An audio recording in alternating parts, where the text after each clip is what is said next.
Well, in this first session, I want to look at, in a very basic way, starting a conversation with a Muslim. Starting a conversation. How we think about Muslims and approaching them. I will define some terms first, just so that we've got some basics. So the word Islam is the name of the religion. The word Islam is the name of the religion. The Quran is the main holy book in Islam, but it's not the only holy book. They have other very important essential books called the Hadith, and we'll be looking at some of those in later sessions. The name of God in Islam is Allah, and that's the replacement for Yahweh. So it's not the word for God, it's the name of God, Allah. Muhammad is the main prophet in Islam, and a Muslim is the person who follows the Islamic religion. So just some basic terms there. The goal of this session is to help Christians understand how Islam prepares Muslims for Christianity. This first session is to help you understand how Islam prepares Muslims for Christianity and how this is both a challenge but also a great opportunity for us.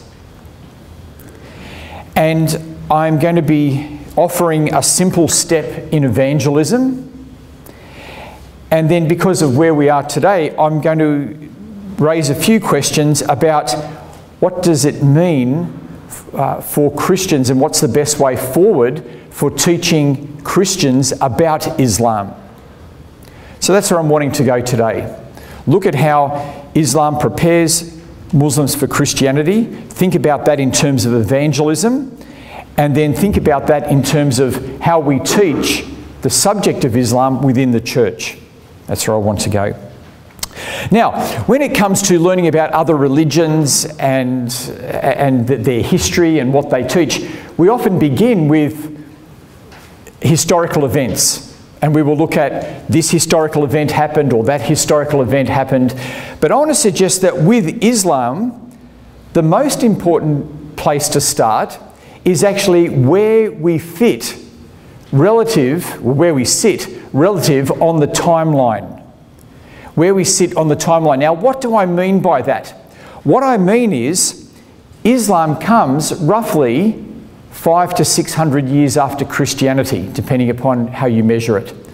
So our Lord Jesus Christ is crucified and resurrected around AD 33, and Muhammad dies 632. So almost exactly 600 years later. Now that's a long time. That's a long time for Muhammad to be after Jesus. And because we sit on this timeline in different places, it means we learn about each other very differently. So when you read the Bible, you never hear about Islam, do you? So think about the book of Acts with the Apostle Paul. The Apostle Paul is travelling in Syria, in Antioch and places like that, and up into Asia Minor with the churches in Galatia. We read about the Apostle Paul there, but of course he's not dealing with Muslims, is he? Because Islam doesn't exist for another 500 years. Or when we read of Jesus in Jerusalem, he's talking with other Jews, but there's no Muslims. If the book of Acts was written today, Muslims would be a big part of the book of Acts, wouldn't they? But they're not. And you see, Islam is just not part of our story. For those of us who are Bible-believing Christians, we just don't naturally read about Islam or think about it because it's not part of our story. It's not part of our study. It's not how we think about our relationship with God as including Islam. The situation is the exact opposite for the Muslim. It's the exact opposite. As I said, Muhammad comes around 500 to 600 years, depending upon how you want to measure the early church and everything. But he comes around 500 to 600 years after the birth of Christianity. And by that time, Christianity, through its missionaries, has gone all over the place. It's all across North Africa. It's up into Europe. It's up into Eastern Europe. It's up the Silk Road into Western China. It's in India. It's down the Arabian Peninsula. It's up the Nile River into Ethiopia or Abyssinia. And so Christianity is a major world player. It's like the major world player in that region. And the result of this is that Muhammad is surrounded by Christians. He's got Christian wives. And Christianity is a major part of the Islamic story. When Muslims are learning their story, their Islamic story, they're learning about Christianity. They're learning about how Muhammad's followers went to Ethiopia and were given refuge in a Christian kingdom. Christianity is a major part of their story. And this is reflected within in the Quran, because when you read the Quran, you will see that Christianity is a major subject in the Quran. Very often when we teach people about Islam, we teach them the 5 pillars: the confession of faith, the 5 daily prayers, the pilgrimage to Mecca, the feasting and fasting during Ramadan, and the giving of money to Islamic causes. They're the 5 pillars. And often that's what we will teach people when we teach them about Islam. But there's not a lot of information given about those pillars in the Quran. There's some information, but for some of them, take for instance, praying 5 times a day. The Quran doesn't say to pray 5 times a day. That comes from other books. And so for the 5 pillars, while we may teach those to explain Islam, not much space is given to them in the Quran. I'm not saying they're not there, but all the details for them generally are not there. They're just mentioned. When it comes to Christianity, though, there's a lot of details given for Christianity. And so I'm suggesting that the place to start for us Christians is not by learning about the 5 pillars and doing those types of things, but by actually looking at what Islam teaches about Christianity. Now, I think that this has an advantage because when you engage with the Muslim world, this is what they've been taught about you. I've spoken to hundreds of Muslims, and I've never had any of them bring up for me the 5 pillars. They always bring up for me what the Quran says about Christianity. And so, as we're learning about Christianity ourselves, and we're thinking about how we prepare the church for Islam, and we'll only have limited time to be able to do that, we need to make sure we're saying the right things and not wasting our time on topics that may not even come up for them. And so that's why I'm suggesting that the place to start is with what Islam teaches about Christianity. And so what I want to do now for the next sort of 10-15 minutes is take you through the verses in your outline there, just so that you can get a feel for the type of preparation that the Quran gives to the Islamic world and to Islamic culture. So let's begin at point A on your notes. These are all verses from the Quran. They, the unbelievers, said, "We killed the Messiah, Jesus, the son of Mary, the messenger of God. But they killed him not, nor crucified him. But so it was made to appear to them. And those who differ about this are full of doubts, with no knowledge, but only assumption to follow. For of certainty they killed him not, rather God raised him to himself." The Quran teaches the cross. The Quran teaches the cross. You can see here that it's saying that Jesus only appeared to be killed and crucified. I'm not going to go into what that means now. I'm going to look at that in greater detail in one of my sessions coming up on the crucifixion in the Quran.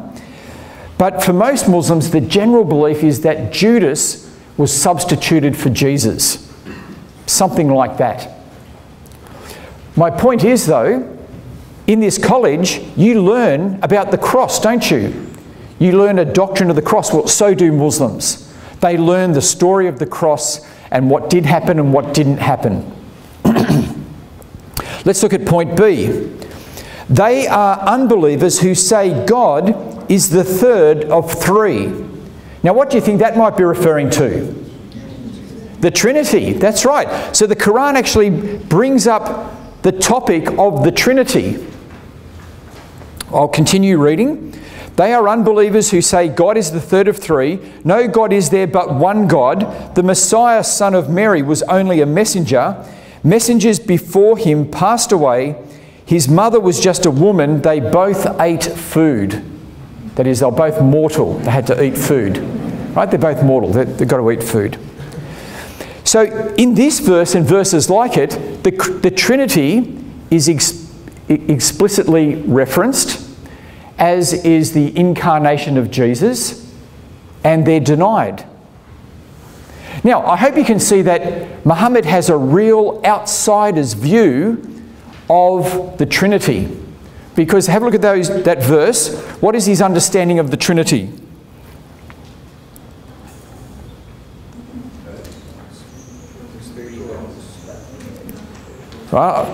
It's God, Mary and Jesus. Right? Because you see how Mary is seen to be divine and Mary's divinity needs to be refuted as well. And so it talks about the three and says there's only one God, it's not Jesus, it's not Mary. So you can see Muhammad has a very outsider's view of the Trinity. Even though it's a completely wrong understanding, the point is Muslim leaders take up this idea and refine it and still reject the idea of the Trinity. And this is something we need to think about as Christians. But just think about that. Muslims learn about the cross. They learn about the Trinity, that is our doctrine of God, and they learn that Jesus is not God, that is, they learn Christology. That's a fair bit of theological preparation, isn't it? On our unique doctrines. Let's look at point C. It is not fitting for the merciful, Allah, to take to himself a son. There is none in the heavens and the earth who will not come to the merciful except as a slave. So it's not just that Jesus is not the Son of God, it's that nobody is. So what that verse is saying, no one comes to Allah except as a slave. There is no fatherhood of God in Islam. God is not Father, it's not one of Allah's names. And there is no expression of the Son of God for anyone. Now, the fatherhood of God is a very precious thing. We're told that by the Spirit of God we cry out, Abba, Father. But that's not what it is in Islam. And so in Islam there is no fatherhood and Son of God. It's a very different understanding of God. Look at point D on your notes there. This is now talking about the Bible. So the Quran speaks about the Bible. It is not possible for this Quran to be produced by other than Allah. It is a confirmation of what was before it. That is, it's a confirmation of what's taught in the Bible and a detailed explanation of the Scripture. So here this verse is saying that nobody can make anything like the Quran. This is what the claim is. It's a confirmation, it confirms what's taught in the Bible, and it's an explanation of it. So the Quran claims to be an explanation of the Bible, and if we were to read elsewhere, it's claiming to explain the Bible in Arabic to the Arabian Peninsula. So the Christians and Jews have got their scripture in their own language, and they're explaining it and interpreting it to the Muslims, and Muhammad is now bringing this Quran, and it's in Arabic, and it explains what the Bible is. This is sort of how the Quran sees itself.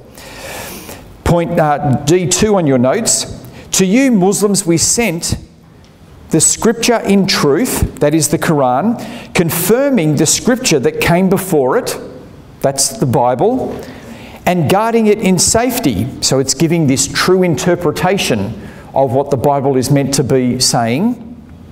So judge between them, that is Jews and Christians and people who have the Bible, so judge between them by what God has revealed, and so revealed in the Quran there. And so you see here, this is actually teaching Muslims, one, that Christians have the Bible, two, how the Bible and the Quran relate together, and three, how Muslims are to read the Bible and understand it. That is, the Quran gives the Islamic world a biblical hermeneutic. This is some type of preparation, isn't it? Now, it's an appalling hermeneutic. You don't read the Bible and understand the Bible by reading the Quran. You should understand the Bible by reading the Bible, right? If I was going to teach you how to read the Quran, I'd get you to read the Quran. I wouldn't say just take bits and pieces of the Quran that agree with the Bible. And so it doesn't instruct Muslims properly in any way on how to read the Bible, but they are still taught that we read the Bible through the Quran, and whatever's in the Bible that agrees with the Quran is genuine, and whatever's not, whatever doesn't agree with the Quran is not genuine. And so they have their own approach to reading the Bible, but they've got their own preparation in that regard. Let's go down to point E in our notes. Permitted to Muslim men in marriage are the chaste women of the believers, that is the Muslim women, and the chaste women of those who have been given the scripture before you, that is the Christians and Jews. That is, Muslim men can marry Christian women. And I'm sure that amongst you, many of you would know of that type of situation. In my travels, I generally find that there is someone who has come along who knows someone who's a woman who's converted to Islam because of marriage. And in this regard, Muslims have got 1,400 years of practice of welcoming young Christian women into the Islamic family. We all worship the same God. There's only one God. We all worship the same God. We love Jesus. You cannot be a Muslim unless you love Jesus. We love Jesus just like you love Jesus. But I mean, can you explain the Trinity to me? Can you explain it? The young girl, she's going, oh, well, no, see, Islam's simple. It's just one God. Just one God. It's very simple. And so they have a great history and a practice of how to welcome the young Christian girl into the Muslim family. And this allows Islam to either deliberately or inadvertently establish itself quite quickly in new areas. Let's continue. Point F in your notes. You will certainly find the nearest in friendship to those who believe to be those who say, we are Christians.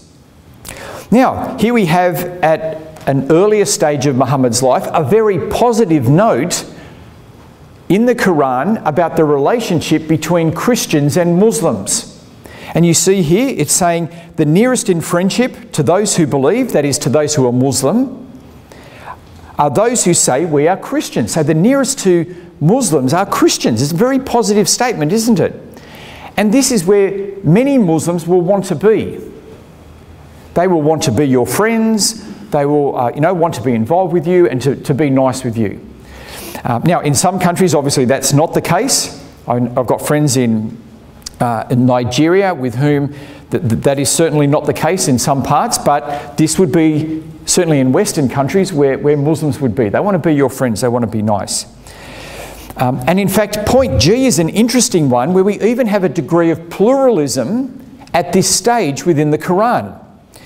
Look at point G. To each of you, and the word you there is in the plural, and it's referring to Jews, Christians and Muslims. So that's the context. It's saying, to each of you, Jews, Christians and Muslims, we prescribed a law and a method. Okay, so to each group we've given a book. We've given the gospel to the Christians, the Torah to the Muslims, the Jews, and the Quran to the Muslims. So to each of you, we've given a book and a law. This is what it's saying. So to each of you, we prescribed a law and a method. Had Allah willed, He would have made you one nation, one community. But He intended to test you in what He has given you. So race to all that is good. Now that's quite a pluralistic statement, isn't it, at this stage in Muhammad's life? That God has made us three different communities, And he could have made us one, but he hasn't. He's made us three. And it's so that we'll be tested according to what we've been given. It's a very pluralistic statement. However, this is not where the Quran ends. To understand the Quran, you need to realise that it revolves around Muhammad's life. So what Muhammad says in the Quran is in response to certain situations in his life, and you need to know what that context is to understand what he said in that chapter or surah of the Quran. So it revolves around his life. His life is the context for the Quran. But secondly, the Quran also evolves. So it revolves for his context, but it evolves over time. And so as Muhammad moves from being a powerless preacher, claiming to be a prophet in Mecca, to setting up the first Islamic state, there's an evolution in his teaching and a direction in his teaching, a trajectory to what he's saying. And so what I'm going to read to you now is Muhammad's Great Commission. And it's used as the Great Commission in the Hadith, and it's used as the Great Commission in the Sharia, the Islamic law. So let's have a look at this. And this is the last main chapter or surah of the Quran, point H.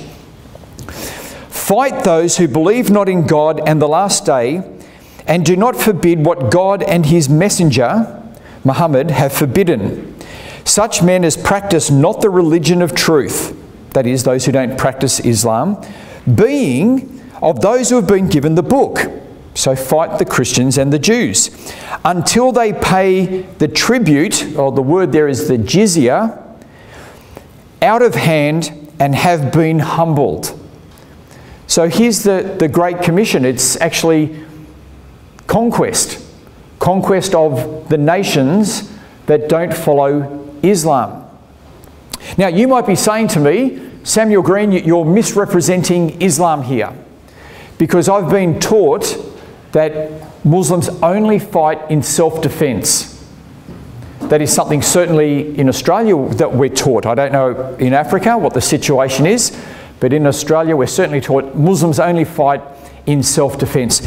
Just have a look though at the rest of the verse. So we'll continue halfway through, because we're going to get the reason why Christians and Jews are to be conquered. The Jews say Ezra is the Son of God. The Christians say the Messiah is the Son of God. That is the utterance of their mouths, conforming with the unbelievers before them. God assail them. How they are perverted. It is he who has sent his messenger with the guidance and the religion of truth, that he may uplift it above every religion. Now there's the reason. And what's the reason? It's because you believe Jesus is the Son of God. That's the reason, if you read it in context. It's not that the Christians and Jews had been fighting against Muhammad. Muhammad has conquered everyone now on the Arabian Peninsula. He's the warlord, he's the king over that whole region. This is now the conquest to conquer to conquer the world for Islam. And this is precisely what the early Muslims did. Remember, Muhammad did not send out missionaries. Muhammad sent out jihadists. And they went north out of the Arabian Peninsula and engaged into what we would call modern-day Iraq, and then across into Syria, and then they went across into the Persian Empire, off into the east, and then from Syria down to Egypt and across North Africa. And it was all military conquest. It was the Islamic Empire. It was the age of the Islamic conquests. Now, I hope you can see here that Islam actually gives very specific preparation for Muslims in the Islamic world about Christianity, doesn't it? Very specifically. All of your unique doctrines, they've got to be prepared for. Romantic preparation, hermeneutics on how to read the Bible, and a political agenda for the ultimate rule of Islam to be brought in. It's quite specific. And the questions that they're asking us here, the questions that they bring up, they're not just small questions, are they, for us, theologically? They're the cross, they're the Trinity, they're the incarnation. They're actually our biggest questions. And very often when it comes to the Trinity and the incarnation, they're the questions we're least prepared for and less practiced in. So they're actually asking us good questions, but the ones that we're very often not as prepared in. Now, what about Islam in the Bible? I want to swing the door the other way now. What do we see when we consider Islam, the question of Islam in the Bible? Well, I hope you can see that the Bible does not prepare us specifically for Islam because it's written before Islam. The Bible does give us general preparation. So Jesus says to watch out for false prophets. And so when Muhammad comes along and says, I'm a prophet, we do know that we're meant to test him. We don't just accept anyone blindly. But it still means we have to go and learn about Islam. It's something new we've got to learn. Galatians chapter 1 says that if anyone preaches a different gospel, let them be condemned. And so, again, we need to find out what type of gospel does Islam teach? We know we've got to be careful of that. We don't know from the Bible exactly what Islam teaches. And so we need to go and find out from Islam what type of gospel it teaches. Some people will say that in the book of Genesis, with the story of Abraham, Islam has its beginning there. And Islam is spoken about there because of Abraham's son Ishmael. And the claim is that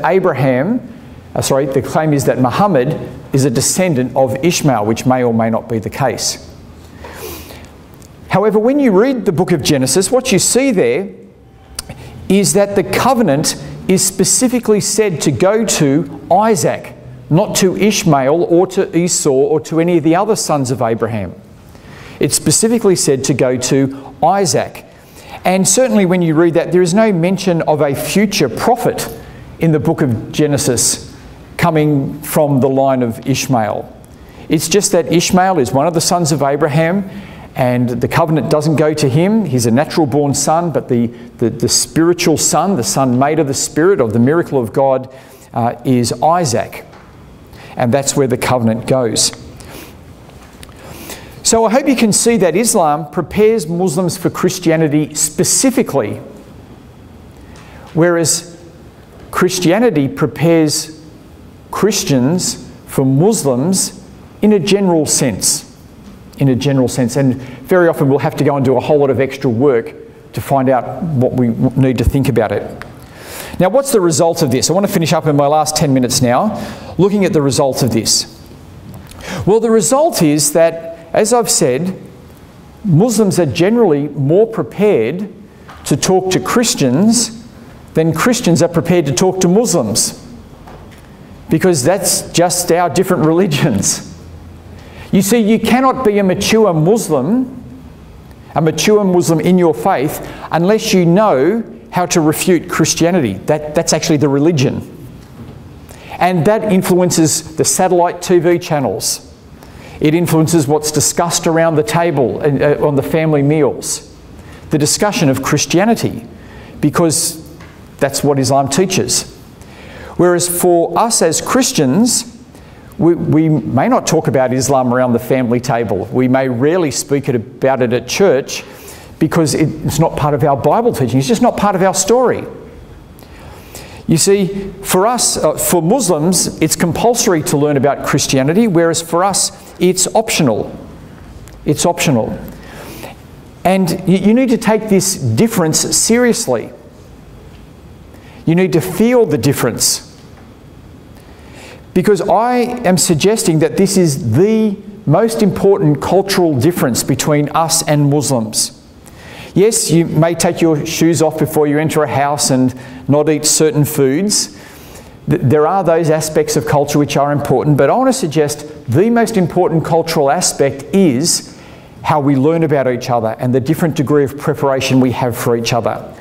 And as Christians, we need to be aware of that. If we're Christian teachers, we need to be aware of this. I've had some people say to me in Australia, there are no Muslims in my area. There are no Muslims in my area. I don't need to know this. but their children are talking to Muslims online. And I've seen Western girls convert to Islam online. Remember that who you live around is only part of where the next generation live. They live online, and online, Islam's right there. It's a click away.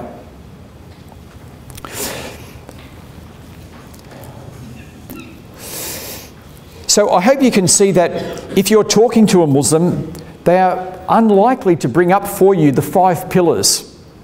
What they're most likely going to bring up is what we've been discussing today. These other topics that they're taught about you, the questions that they're meant to ask you. You may meet Muslims who are very confident to speak about Christianity, and that they may feel that it's actually their duty to teach you what true Christianity is, because you've got Christianity wrong, and so I'm here to teach you proper Christianity. They may feel that what Christians believe on the Trinity and the Incarnation is just obviously wrong. That's just their assumption. And very often, and again, I'm not saying I can speak for your experience here, but in my experience, and certainly online, I find that Muslim leaders are able to expose and exploit our lack of knowledge of our own doctrine. So because we are not practiced in articulating and saying the Trinity and the Incarnation, because we don't practice that as much as we practice evangelism, they can exploit that and ask us questions and tie us in knots because we haven't understood our own doctrine properly. And of course, when it comes to our church history, when I studied, and I studied at a fine college, but when I studied church history, I studied up to the Council of Chalcedon, which is the 5th century, and then I went to the 15th century. So I skipped the entire 1,000 years of Islam. It just wasn't necessary to know that area of church history at my college. A great college, I love it. And I went straight to the Reformation. But that 1,000 years of Islamic history that, particularly as Protestants, we tend to skip over, allows Muslims to exploit that because we don't know our church, we don't know what happened there, we don't know the things about Islam. And that they can exploit that when they talk to us and say things, and you're there going, well, I don't know, it must be true. And we're not able to judge what they're saying. Now, and my final point here, particularly if you're a teacher, and I assume many of us here will be teachers, this raises the question for us, and I'm going to be looking at this in later sessions. It raises the question for us is, how do we prepare the church for Islam when Islam is not in the Bible and it's not a natural, easy thing for us to do from the Bible? See, for the Muslim, it's easy to prepare their people about Christianity because it's there in the Quran, but how do we do it? And so what I'm going to be doing in these subsequent lectures is to show you ways of going from the Bible to understand Islam. And this has been something I've been working on for a while. Now, I don't want to scare you by what I've been saying so far, because it can be a little overwhelming when you see that. But I do want you to understand what's out there and what the Islamic world, where they're coming from and why they talk to you the way they do. But I want to finish up now by looking at the great opportunity this is, because the door swings both ways. Yes, Muslims have a degree of preparation more than we do, but the door swings both ways. It is a great opportunity for us because, consider this, Muslims are meant to learn about Christianity. Just think about that. They're actually meant to learn about Christianity. That's part of their faith. To learn things about Christianity is part of being Muslim. And I want to say that actually provides a great opportunity for us. It's a great opportunity. And so for some Muslims that you meet, if they find out you're a Christian, they'll actually listen to you and find out something from you. They're happy to learn because they're meant to learn something about Christianity. They're meant to know something about it. And so for some of them, they may be open to listen to you straight away. But what I want to do now is to give you my concluding point about evangelism and how to start a conversation with a Muslim. And this is what I mean by it being an opportunity. Here's my suggestion for today. Here is my suggestion in my training, and that is, if you meet a Muslim and you'd like to have a gospel conversation with them, there's one question to ask, and that is to simply say, what have you been taught about Christianity? And just listen to them. You're not going to get into an argument. See, if you just go straight to Jesus, you may find that they'll say, oh, well, we don't believe he's the Son of God, and they start thinking in a way that's different to what you are, and you might have a bit of an argument straight up. But what I'm suggesting is just ask them what they've been taught about Christianity, what they've heard. Now, I've done this with, I'll give you 3 quick examples of myself doing this. So one of them was with a Muslim overseas student who came to my university, and I could tell that he was new, he was wandering around, didn't know where to go. And so I said to him, do you want to have a drink and sit down and have a chat? And I found out he was a Muslim, and then I said, what have you heard about Christianity? What have you been taught? And he said, you've changed the Bible. Jesus is not the Son of God, and he never died on the cross. And I went, okay. And so I just listened to him. I was at church, and there was a Muslim man came to my church, and so we get talking, and so I asked him, what have you heard about Christianity? What have you been taught? And he said to me, I know nothing. I know nothing about Christianity. Now that was really good for me to know, wasn't it? Because now I don't have any preconceived ideas about what the Quran might have taught him. And we just went straight to reading the Bible. I had another Muslim man come to my church, and I said to him, what have you heard about Christianity? And he said to me, I've been told not to speak to you. I've been told not to speak to you. Now, he was at our church eating free food, and he was talking to us, and he was reading he read the Bible with us for about 6 weeks.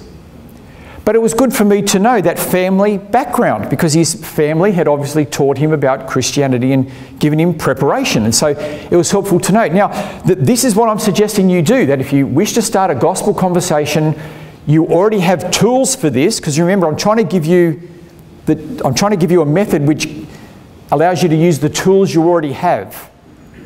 I don't have to teach you loads of verses. In fact, all those verses I gave you before, you can forget them. You don't even need to know them. You just ask them, what have you heard about Christianity? You listen to them. You ask questions to be interested, to find out where they're coming from. You let them speak. You don't correct them. You don't correct them at this stage. Then, after you've listened to them, you say, can I show you one thing about Christianity? Can I show you one thing? Now, that's what we're going to be looking at tomorrow morning. And so you'll have to wait till tomorrow morning to find out what that one thing is. But there's just one simple application from today. And it's a simple application that you already have the tools to do, because we're just asking about Christianity. And that is to say to a Muslim, what have you heard about Christianity? Please tell me. Well, I'd be interested to know what you've been taught about Christianity. That's it for the first session. Thank you.